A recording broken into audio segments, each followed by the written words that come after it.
Hi there. Hi, Jenna. Okay, so I guess I'll do a little bit of an intro. My name is Jenna Kincaid. I'm a grade 12 student at Osgood Township High School. This semester, I'm in a world cultures class, and a part of that class right now, I'm working on this assignment, studying and learning about a new religion that I don't know a lot about. I chose Buddhism. That's what we're here to talk about today. And yeah, I was just telling Bhante here that we we were supposed to go to Thailand in March because like just as a school trip, but I unfortunately because of COVID I'm not going to be able to go. So I thought that this assignment was a perfect opportunity to learn more about their religion and culture, and I'm very happy to be here today. Thank you. And shall we start by saying Sukhi Hotu? Kihutu. Sukhi Hotu means may you be well and happy. So it's a good, wholesome uh, prayer before our discussion. Okay, I love it. go ahead. Awesome. Yeah. Okay. So should we get into it? Yeah, sure. Awesome. Okay, so my first question for you is what's your position at your place of worship? Well, I'm currently a resident monk at the Ottawa Theravada Buddhist Vihar in Ottawa. But Yes. I run my own organization, which is called Patisota, which is currently, you know, uh, currently moving things online, virtual, but in the future, uh, look forward to expanding, the scope of the organization by ways of,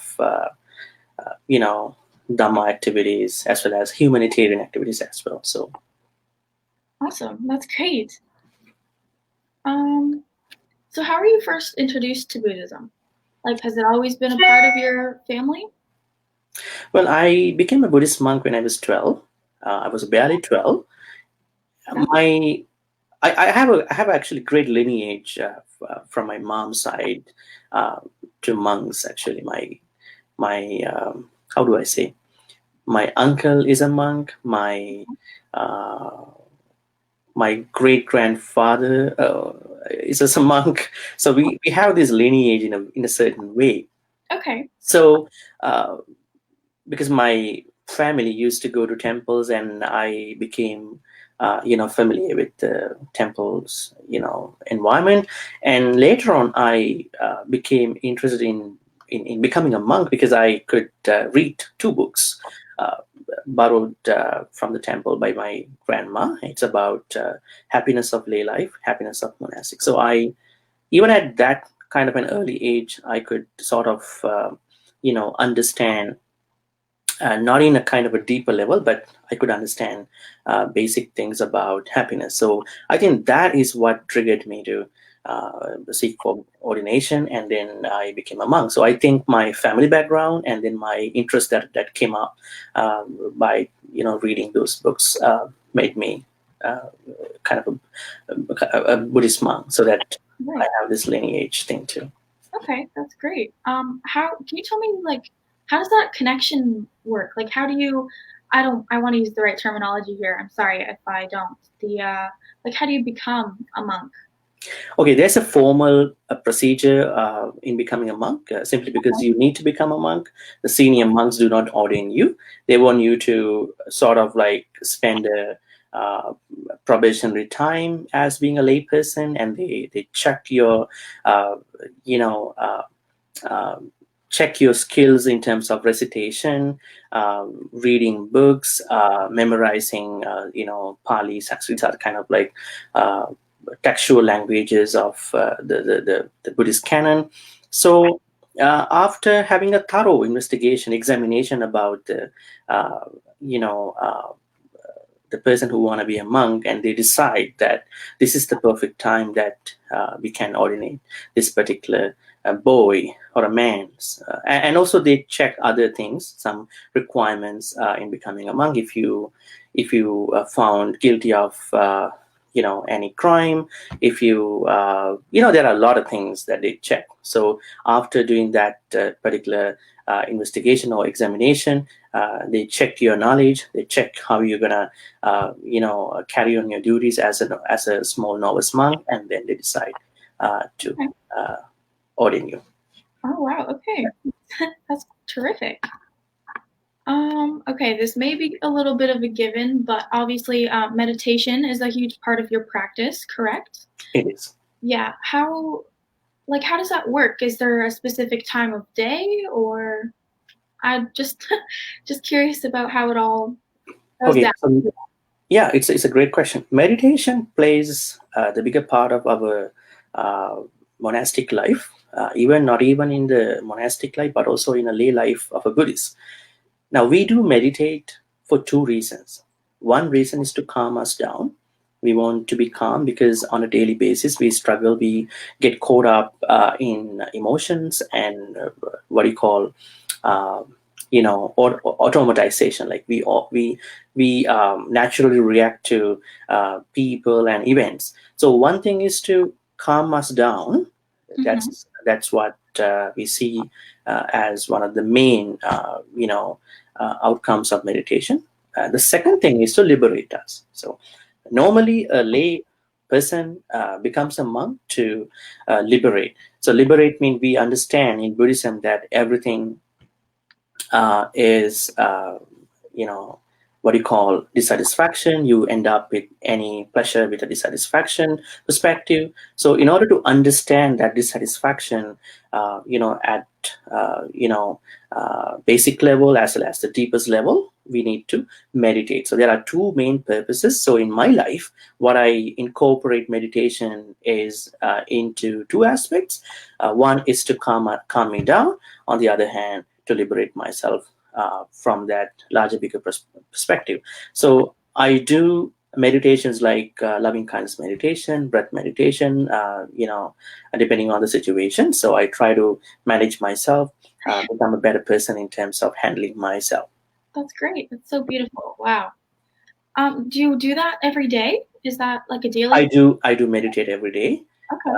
In Buddhism, meditation is something that you not supposed to do by sitting only. So you need to incorporate meditation into all your chores, activities. That you drive, you cook, you walk, you eat. So you need to bring mindfulness. This is the bigger term in today's world: mindfulness, sati, into almost all your activities. Even you lie down, even you sleep. You are trying to sleep with mindfulness, so that you know that where you are and where you are aiming at, and you are not disturbed by any other reactions or disturbances. So I do it daily. Wow. Okay. That's amazing. Wow. Um, okay. Sorry, I lost my place here. Okay, so I know a little bit about the Buddha, but could you go a little bit in depth for me? Like, Okay. is it similar to a god, if you will? No, not necessarily. Okay. The Buddha is a human, Okay. and there were many Buddhas in the past. Okay. Uh, Buddha is a great human because he has been someone in the rebirth process for billions, trillions years in order to become the Buddha. So he is someone who who overcome all the mental impurities to liberate oneself, so that he is not someone who is commanding people to do this and that. Know someone who is rewarding things when people follow such kind of commandment. So Buddha is someone who always showed us this is the path to liberation. This is how you're gonna end your suffering, dissatisfaction, mental suffering. And if you want to follow, you can follow. I'm not someone who is bringing you there. I just teach you, you follow, Of you course. will end your dissatisfaction. So Yeah. he, in that context, he is not going to be a god. He Okay. is a great human who understands dissatisfaction of all beings, animals, humans, deities, everyone. That's Yeah. awesome. Okay. And how has his teachings impacted your religious practice? Buddhist teachings tremendously. Yeah. Yeah, because I became a monk, I follow what he said, but not in a way that I have to follow commandments or I have to follow somebody's thing. But I I try to do kind of a self-review about myself, reflection. I Okay. understand what the Buddha said in my own experiences. I try to look within. What is this? What is this pain body? What is this suffering? What is this dissatisfaction? Why I'm getting upset sometime? Why I'm getting caught up in distractions? Why I'm into pleasures? So on one side I read what he said through books. On one side I understand my true precise feelings, exact feelings, and I kind of combine what he said and what I feel, and then to say whether this is what he said, and I use my what do you call my own investigation into what he said. So I'm trying to go on my inner path. So that's what I do. Okay. That's great. So could anybody like become a Buddhist? Like if I were very invested in knowing more about it, could I go to the temple and start a practice that way, or is it completely cultural? I think I mean, if someone wants to become a Buddhist, Yeah. it is a personal choice. But people are not supposed to be Buddhists simply because they want to follow what Buddha said. Because Buddha did not talk to a group of called Buddhists. He talked to people. Right. He showed the way forward, the best possible way to understand dukkha, which we understand by dissatisfaction. I use the word dissatisfaction instead of suffering because we always get dissatisfied. We talk now, maybe in 2 3 hours we might feel, oh, this is kind of boring, I'm gonna switch into another another kind of a thing, right, activity. So he is someone who clearly showed us that one necessarily should not be a Buddhist to follow what he said, because there were a couple instances where people who listen to his Dhamma talks, his Buddhist talks, and said, publicly proclaim, now I want to be a Buddhist. Buddha said, no, no, no, you just continue whatever your religion as it is. Mm-hmm. But you can also understand what I say. So what I say is that people can formally be Buddhist, as well as people can retain their original spiritual identities and then follow his teaching. So I think it's a cosmic teaching. It is not something that bind people that we are a group, come over here, be a part of this group. Not that kind of a thinking. Right. Yeah. Okay. It's not really divided that way. No, I mean it's kind of an open space. So that's why he said in many places, commensi ehi passiko. Those are the two Pali words. Ehi come, passiko si. If you don't like, you can go away from this teaching. But this is kind of an open space for learning life. That's great. And that's why I'm so interested in it, because it's just so different, and the whole spirituality part to it, it's really beautiful. That's no doubt. Exactly, right? Yeah. So how has Buddhism impacted your daily life, either in positive ways or negative ways? Does it ever get in the way of your other daily activities? As I age, I have found out that what I learned when I was 12 years old, when I was actually in my 20s, 30s, I felt like I'm like I'm like feeling to myself that I made the best decision I could have done in my early that time. So I feel like it was a great decision, but in order to understand this great decision, it takes time. So I feel like I'm so blessed to become a monk when I was 12 years old, and and since that time I've been practicing monastic activities, as well as studies about Buddhist studies. More importantly, what has affected me is that my experiences as a monk who has traveled to many places. Now I've been in Canada for many years. Then I understand how can Buddhism incorporate into a life of a person who doesn't know Buddhism. So I feel like this is always affecting to me in a way that I can help other people. So it's a 24 365 kind of an influencing practice that I think for myself and for other people that I could do. Yeah. That's good. Fantastic. Sorry, I'm just um are there any things that are highly encouraged or discouraged in your religion, like within the practice? Um, well, I mean, the Buddhist practice discourage, you know, extreme pleasures, Okay. because when we are into extreme pleasures, indulging in pleasures that might not make us comfortable. So pleasure is okay, but in a moderate way. So try to do everything in moderation. Okay. So the discouraging part is about extreme levels of anything. Even you do a good thing, even you meditate too much, uh, Right. it's not good, because you are trying to be, you're trying to go into a different, you know, difficult level of that practice. So the thing is that one has to do everything in moderation, but the bad things we had to actually give up bad things without any choice.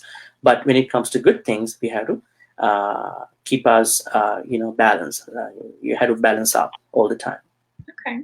Yeah, I guess well everything comes Everything. with goods and good things and bad things, right? Everything a little bit of everything is okay, right? Yeah.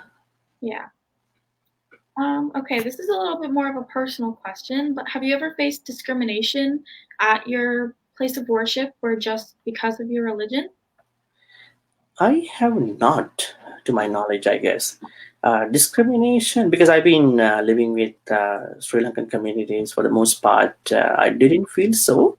Uh, Okay, Maybe the way I respond, maybe the way I, manage myself in other places as well. I didn't feel so, right. but I know it's a terrible issue, Mm. among people. Uh, Well, that's the but I thing. haven't felt something like that so far. Well, I mean, that's not a bad thing, I guess, right? We don't Well, I have mean, it's pretty normal for people to experience. I mean, that's things like discrimination. Uh, yeah, but we should help. We should help make a society where people understand each other. I would say yeah. inclusion is the main thing, I guess. Well, that's just why I thought it was an important question to ask because it's such a huge thing in today's society, and I think that it should just be brought to the table that it happens a lot more than people think. Yeah, because people, I think a lot of people, they struggling with insecurities, Yes. and they are good to other people as long as they are good. But when things go wrong, they bring up all those racially profiled stuff, and then discriminate. They're kind of like hiding. They don't understand why we are supposed to, not get into these kind of discriminations. So Yeah. if we really understand that discrimination in any form is unwholesome, Yeah. I don't think we will be able to really put into practice, because people just keep it as a knowledge. I think they keep it as a knowledge. Discrimination is bad as a knowledge, but in real action, they can control themselves. They can keep up, that thing. So they are kind of very intolerant about it. So I Yeah. think we need to understand people from different races, from different ethnicities, and I mean, in regard to the corona situation, how many people were, racially profiled across the world, and sometimes they were picking on certain nationalities, that you are the guys who are behind this incident. I think this happens due to a lack of misunderstanding about inclusion, life, respect, and all that. For sure. I totally agree. I just think that some people just can't accept other people for some reason. And living in Canada, where it's such a diverse um, community, I guess you could call it, but still you see some of those um, discriminatory comments or actions, which is just what we're trying to grow away from, right?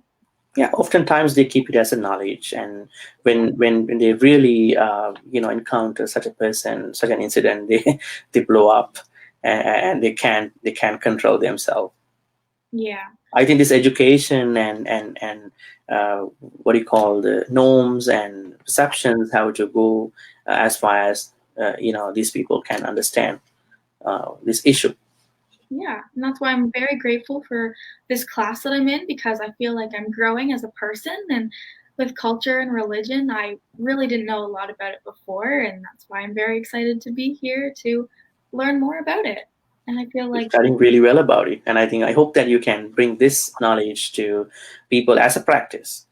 This is the problem. Knowledge is knowledge, but we had to sort of mobilize. We had to mobilize the knowledge yes, as a practice. So that doesn't happen that much in anywhere, not even just in Canada. yeah, Take our southern partner. I mean, southern neighbor. I mean, it's pretty different over absolutely. there. Yeah, you're Yeah. meeting new people all the time. So yeah. Yeah. Okay. We're going to take a little bit of a turn to holidays or celebrations. Do you guys, or I should, sorry, I shouldn't say that, but yeah, like, is there anything that is unique to your culture or unique to your religion that you celebrate just for fun? Okay, as I told you at the beginning, even the main purpose of Buddhism is to end dissatisfaction, but Okay. that kind of an abstract idea cannot keep a physical place. So Okay. physical places always need commercialized versions and ritualized versions. I'm not saying that all the ritualized things are really commercialized or commercial. So what I'm trying to understand is that people uh, are not in, like, majority of the people are not in a position to understand the real purpose of Buddhism. Even they are highlighted in the books. So we have big celebrations, annually. Now, one of the biggest ceremonies is Vesak ceremony in May. They call it the day that the Buddha was born, and he enlightened and he passed away. So this is one of the very common celebrations that we do across the world. Okay. And The that's second, on Mhm, May, you said? On which day? May, mostly in May. Just It can, there's no specific date like Christmas. okay. It Okay. can span over any day, the month, the Okay. month of May. So anywhere in May, most probably near the full moon day, actually. Okay. Yeah. So yeah, it's kind of like uh, you know mostly with the lunar period. And the other one of the very famous celebration that we all do in many Buddhist countries, like Jenna, I couldn't tell you that there are a couple uh, lineages, I would say, traditions of Buddhism. One is Theravada, which is the oldest tradition that I am part of, Okay. and Mahayana and Vajrayana. So Theravada countries are mostly given as Sri Lanka, Cambodia, Thailand, Laos, and some other countries. Mahayana Buddhism is mostly prominent in China, Vietnam, Japan, and those countries. And Vajrayana is in Tibet and those countries. So in our Theravada tradition, we have another very big ceremony. That ceremony is Katina. Katina, Katina. This ceremony marks a special ceremony because people invite monks to stay in one temple and saying that we will take care of you for 3 months from July to, I guess, up until October. And at the end of that time, they offer a specific robe uh, to the community of monks. And so monks again select another monk, to offer that particular robe. So that ceremony is a kind of a 4 months kind of a ceremony. It's not just like 1 day ceremony. So Vesak and Katina, they are the most gigantic ceremonies in Theravada traditions. Okay. There are many more, but I mean they are the main ceremonies. Yeah. Okay, awesome. I'm not quite sure. Maybe you said this, but I may have missed it. So were you born in Canada or did you move here? I was born in Sri Lanka, Colombo. I was born and raised in Colombo, Sri Lanka, and I Okay. moved out to Canada 10 years ago, almost 11 years. 11 years now. Wow. Okay. So Yeah, it's pretty been recently. Okay. some time. I've been in many cities, and now I'm in Ottawa. Yeah. Okay. And how do you like Ottawa? Well, my first impression in Canada was Vancouver, and I like Vancouver because it's pretty easy to travel, and I like the weather. But I think Ottawa has a different beauty. Yeah.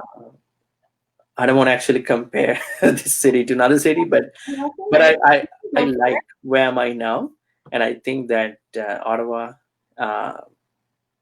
is a very good city so far. Yeah. and people are very nice, and I think it's a beautiful city, That's, capital city. yeah. Exactly. Yeah. It's quite nice. Yeah. I moved from Toronto pretty recently, also. So obviously What's not. your impression, though? I like Ottawa too, actually. I mean, Vancouver compared to Ottawa is much different than Toronto compared to Ottawa, but still a very big change. Toronto Yeah, is a very Toronto is different. a big city, right? The biggest city in Canada. Yeah, it's a lot. Yeah, Yeah, yeah. but anyway, yeah. So agreed. Ottawa is a very beautiful place, Safe and city, but some people don't like this hibernating nature in Ottawa. But I yeah, think for me, everyone has one's own, preference and what they like. So in my case, I like Ottawa so far. But I'm someone who wants to travel. I'm not actually someone who wants to stagnate in one place. I like to travel. So so far, because of the Corona situation, and I'm kind of like in Ottawa for some time, almost 3 years already. yeah, yeah. I know it's frustrating with COVID. Everybody wants to get out there. Yeah, but we've been talking different things to keep us happy, keep us aware about the situation, rather Yeah, than comparing what we cannot do now. But we know traveling has been a big problem these days. Other than that, I mean, in terms of the life, a lot of people are trying to find out alternatives to do the same thing that they did before, and we know for sure that. The time that we spent before Corona will not come again. It will yeah. be a different time that will come. So I think let's accept that time and adapt to that time. So that's I what. totally think you're right. I mean, we can't really change it, right? So we just gotta make best what we've got. So agreed. So get used to that situation is the wonderful thing, I think, which is not easy for many people.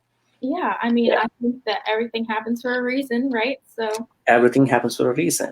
exactly. So I mean, what can you do, right? Yeah, Can always have more time to travel in the future. in the future. Yeah. Okay, so we kind of went over this one already, but we were just talking about how, well, Canada has a very low percentage of Buddhist worshippers. Mhm. So has that had any effect on your practice or your relationship with your personal practice?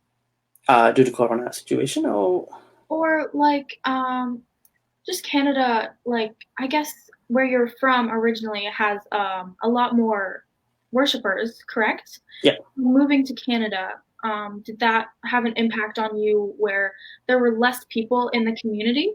yeah, yeah, got it. Um, I think when I was in Sri Lanka, I cater my services to a large number of people. But when I came to Canada, I cater my services to a different small number of people. Yeah. And I don't view this thing as a quantity. I see this as a quality. Like people in Canada, I mean Sri Lankan people in Canada, and I know they are very diverse. But the thing is that I mean I could sort of accelerate my services after I came to Canada, because I know that these people who came from Sri Lanka, they are more open to exposed to Western culture, compared with Sri Lankan society. So you can easily incorporate your understanding with experiences into them, because they know the sort of the culture here. At the same time, this kind of a culture really helps someone to understand Buddhism Yeah. more inclusively. Right. Like I know there was one guy who told me, "Do you think that Buddhism is same in every country?" And he said, "No. If you go to a temple in Asia, we know that people are so much ritualized and they respect, and we have to respect that too. Yeah. But when you come to the West, anywhere in the West, when you find a Buddhist, all the Buddhists they meditate. But Yeah. in Asia, people who call themselves Buddhists, they are not majority of them. They don't meditate that much. Oh, really? So, Okay. yeah, that's a good example. There are people who meditate, but as a whole, they don't meditate. Okay. So, That's interesting to but when know. you go to the West, Yeah. if you ask someone what do you practice, if that person to say that I'm a Buddhist and I definitely meditate. So Yeah. there are differences. So I feel like. Uh, that shift of my perspective on what kind of people I'm teaching my Dhamma or my services in Canada, I feel like that has helped me to talk something deeper, something more, valuable with my knowledge, with my experience. So I don't underscore the people over there.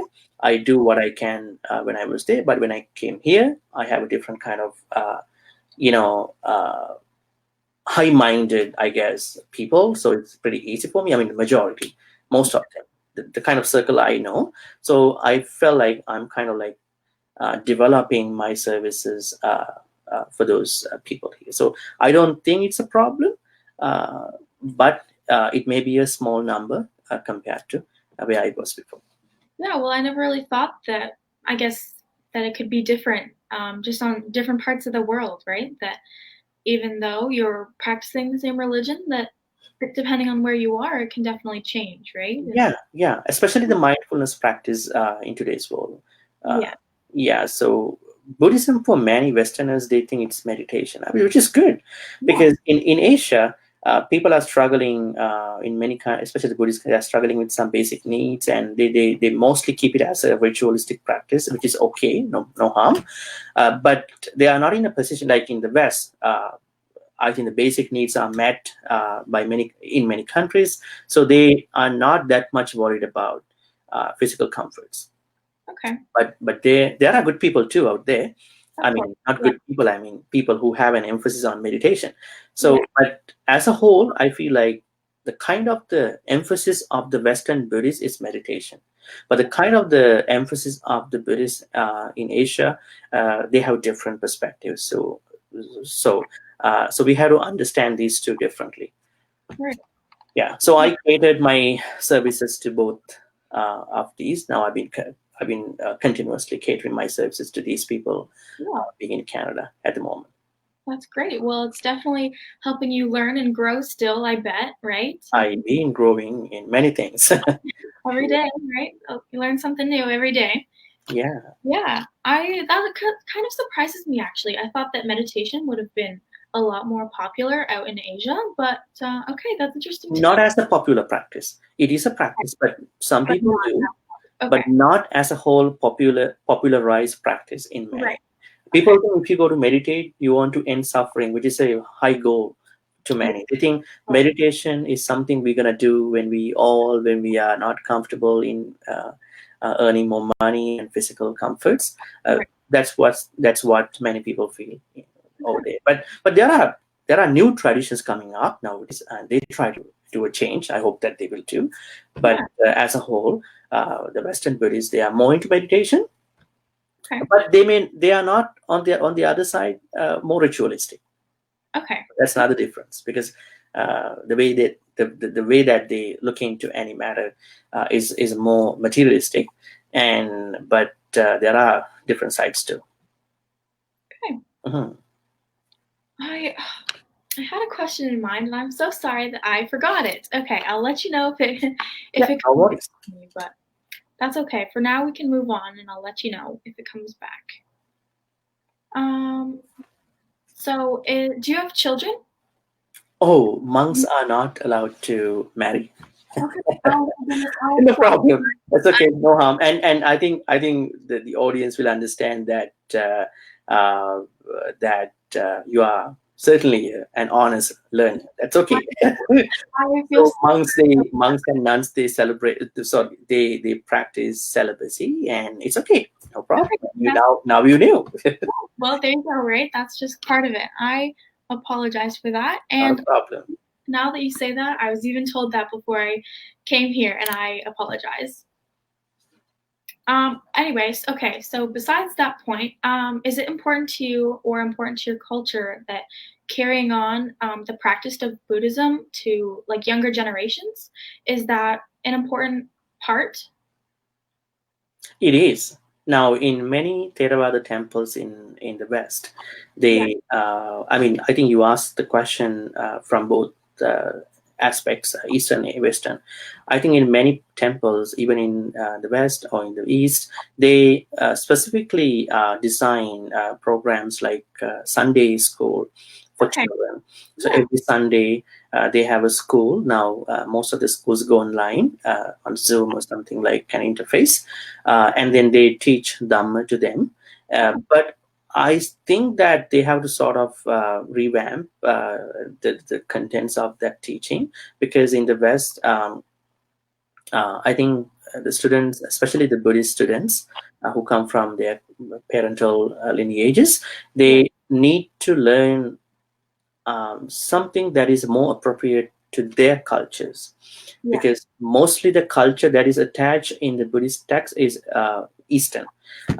It's okay, we have to learn that too, but for example, like in the West, people are trying to meditate more, but sometimes people are not more kind.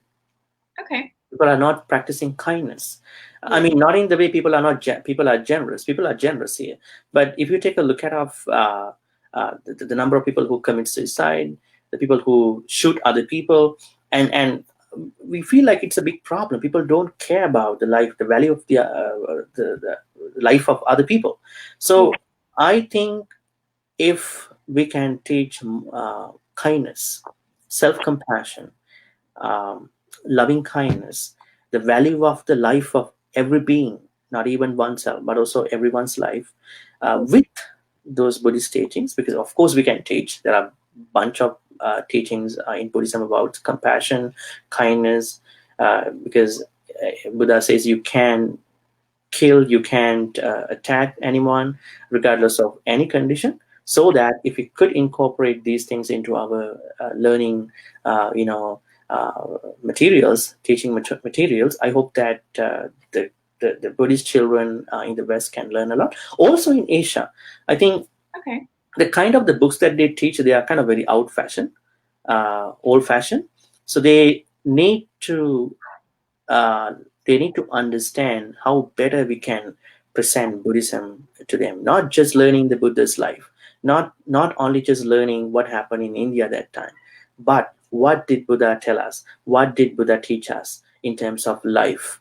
How can I overcome my bad emotions? How can I overcome my anger? How can I overcome my jealousy? These are the real practical situations we always, struggle, Yeah. regardless of East West. So I think it's very important for us to teach kids, regardless of their background. Now, in our case, when it comes to Buddhist children, they should be taught, justice, kindness, inclusion, loving kindness, mindfulness, as a practice that we all need to focus on. Sometimes teachers only teach mindfulness only, because Right. mindfulness alone cannot make someone better, because you can be mindful to kill someone, right?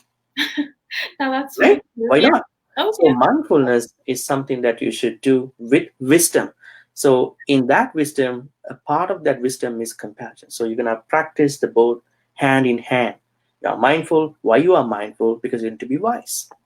So Yeah. both go hand in hand. Right. It all works together, right? Yeah. Yeah. Yeah. I think that's really special, and I think that that should be taught to a lot more than just Buddhist children. I think a lot of people need to do that too. Yeah, not even for Buddhist children, but also every child. I think every child should know compassion. Yeah. These bunch of teachings. Otherwise, they might be educated kids, but without a heart. I Right. think that heart has no, kindness. But they have this big knowledge, right? Uh, Yeah. they are not very spiritual at the end. Right. Yeah. Hmm. Okay. Um. Okay. So one is a little odd, but outside of your place of worship, what are some of the things that you do to reflect your culture and religion? What are the things I'm doing in addition to my practices? Yeah, like your day-to-day life, like what um how does Me your personally. how does Buddhism in your daily life differ from mine? Like, does that make sense? Okay, so I don't think that every Buddhist or every person who is following Buddha teachings has to do the same thing. They can be creative Yeah. in their practice. So let's say, um, I am good in a certain way, you might be good in a different way. But most of the people in society, especially even among Buddhists, they think I am good in a certain way, you should be the same. Yeah. That won't happen. So I encourage people to think we are differently good. Yeah. Okay. Bad people are differently bad, Yes. right? So we have Right. to sort of understand the good side of everyone, the dark side of everyone, and then to, you know, uh, find solution for the problem. So I believe everyone has a good side, and I try to help people in that pursuit. I hope that this diversity can help us understand more about different temperaments, characters. So Yeah, it's full of beauty of different persons. for sure. Yeah, and that's great, right? And that's another thing that I like about Ottawa is that it's very inclusive in that way. Inclusive environment, yeah, Yeah. it is. Okay. So, what do you think that the most common misconceptions are associated with your religion? Most common misconception, I don't think it from our teaching, but from the people who practice it. Now, Okay. one of the things that most people misunderstand is karma. I mean, in English Okay. we call karma. Yeah. People, yeah, most Buddhists think karma is inevitable, which is wrong. I say it's wrong. But even more than that misconception, I think there is something which is really worse in their understanding, that they categorize every experience uh, as a result of previous karma. Buddha clearly said our experiences uh, happen due to one of the five or uh, one of the five things. There are five universal laws. Let's say there is a time where we can see some natural disaster. We call it utuniyama, volcanic you know uh, problem. I would say a tsunami or a flood. So Buddha says that people who you know experiencing this kind of a natural disaster is not experiencing a karma. They experience a natural disaster, but maybe they experience a karma. Only the Buddha knows what exactly that they are suffering with. So Right. there are five things. So the first thing is natural disasters. The second thing is what happens with the germination in a tree. You can see how a tree is grown, and then the third thing is karma. The fourth thing is what happens in your mind. Nothing happens in your mind, you can put that into karma easily, because you have a mind, you can think, you can change as well.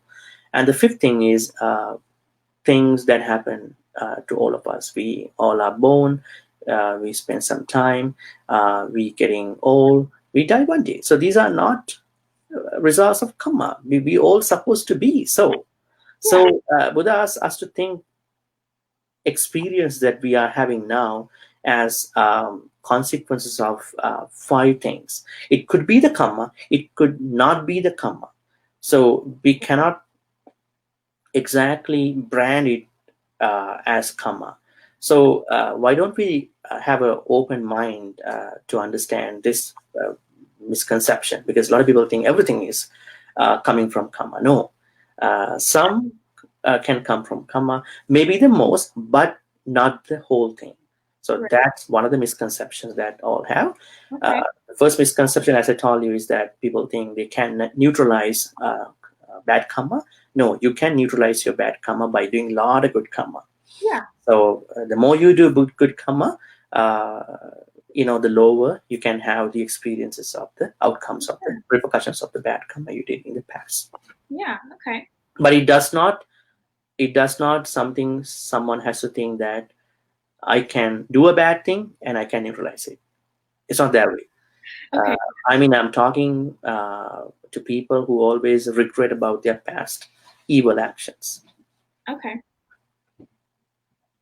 In Buddhism, everyone has an opportunity. Okay. I like Yeah, that. Yeah. even the even the most dangerous person who did a lot of bad things, Yeah. and to the least dangerous person in society. So they all have chances, opportunities. So it's a free place to understand life. And I guess it's a really personal practice, right? Like obviously you do it to better yourself. You're not doing it for, well, you may be doing it for other people, right? Is No, that true? I'm doing for myself, and people are benefiting from that. Yeah, okay. I do meditation for me, Yes. and I become a better person because of me becoming a better person. People get benefited because I teach them. I teach Buddhist teachings to them. So I think because my practice is going well, they get benefited too. So kind of, it works two-way, right? For sure, absolutely. Okay, well, that was my last official question. Do you have any other comments or things that you'd want me to know, or even a story that you'd like to share? I would love to hear it.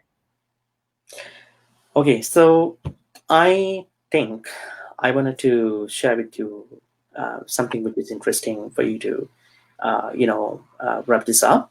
Okay. In Buddhism, as I mentioned again, uh, everyone has an opportunity. There is no bad person in Buddhism. Everyone is experiencing their life differently, but when they meet someone who can really guide them, they can get better. There was a man who killed around 1,000 people, but the Buddha intervened. He became a monk. He ended suffering. Okay. So that doesn't mean people can go kill other people and become a better person. That Yeah. doesn't say so. Yeah. What is the example moral we can get from that story is that everyone has an opportunity to open up for Buddhist teachings. So whenever we understand our dissatisfaction in our life, now this is the most important thing in our teaching, dissatisfaction. So we are dissatisfied. If we going to say that we are happy, that means only for a short time, and then we switch that particular thing to another angle of the thing, and then we feel we are happy. So we are kind of swinging our happiness. Okay. Buddha says a lot of problems they arise because we try to make a connection to that particular event.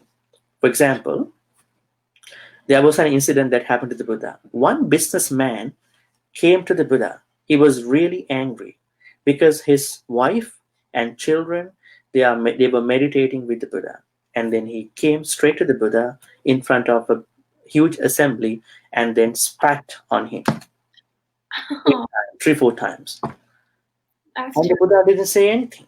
He was even more furious now because he didn't say anything. I spat on him, and Yeah. then he didn't say anything. He just continued with his Dhamma talk.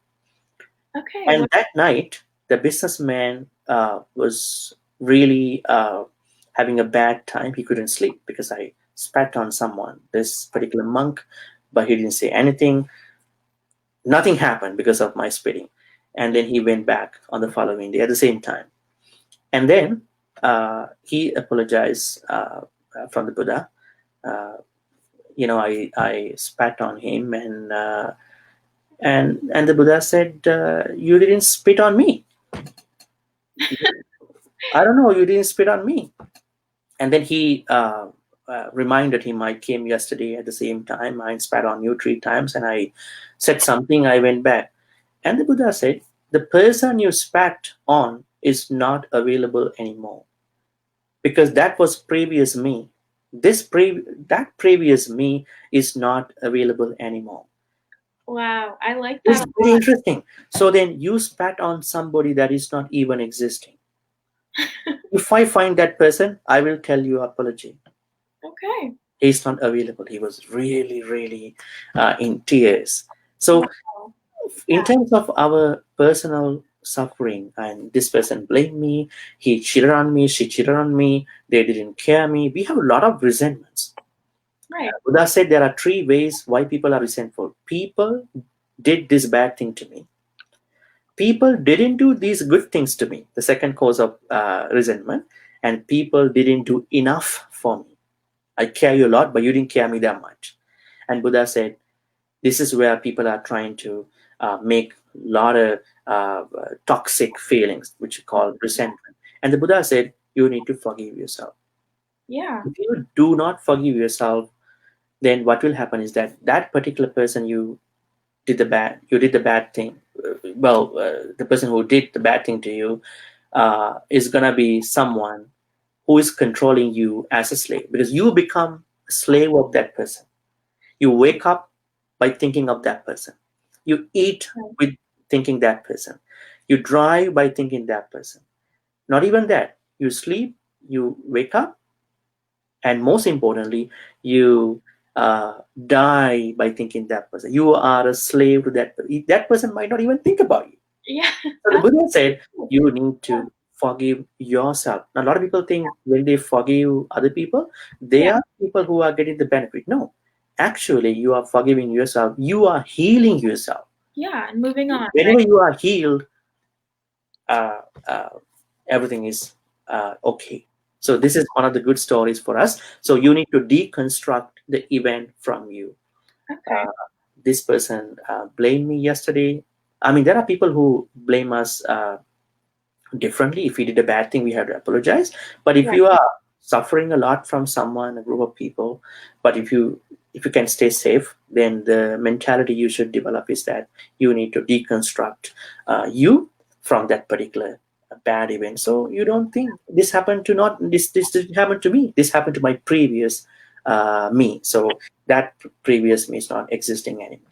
Right. I Yeah. hope this story can give some insights. Yeah, no, I love that story. That was great. I think that a lot of people think that it may be easier to blame someone else or to put their what's the right word? Like their feelings, just putting it on someone else, right? Like oh, Mhm. this person caused me grief, so like I blame them. But I think that it's really special what you're saying is that like if you forgive yourself, then like you can heal. You don't need the other person to do that. Yeah, and one more thing to add. One day, the Buddha asked a question from the monks. Okay. Have you seen people who claim that I am healthy for a week, I am healthy for a month, I am healthy for 1 year, 2 year, 3 years, 7 years, 20 years, 50 years, 80 years, 90 years? But nobody is healthy in their mind unless you end the suffering. Right. Because every day we are struggling with anger, jealousy, pride, and all that. So we have to, the main goal of Buddhism is to end dissatisfaction, dukkha. Then we will be 100% completely healthy. Otherwise, we are unhealthy, though we are healthy in by ways of the body. Yeah. That's where we have to approach our life daily. I mean, physically as well as mentally, and with a view to end dissatisfaction one day by meditating on calmness and insight. Yeah, for Yeah, sure. That's great. Yeah. Well, thank you so much for sharing. not a problem. Very I hope that, yeah, Yeah, and that's great. I'm very excited. I get to share this with a whole bunch of my classmates. So I will be happy to pass off this information too. thank you so much. Thank you so much for having me here. And Yeah. I think I shared some insights about my life as well as what I think Yeah, that could potentially help your yeah, assignment. you did. And you really opened my eyes to the your community and to your beliefs, and I appreciate that so much. Thank you so much. Thank you Yeah. so much, Jenna. Okay. Have a good day. Yeah, you too. Bye now. Bye.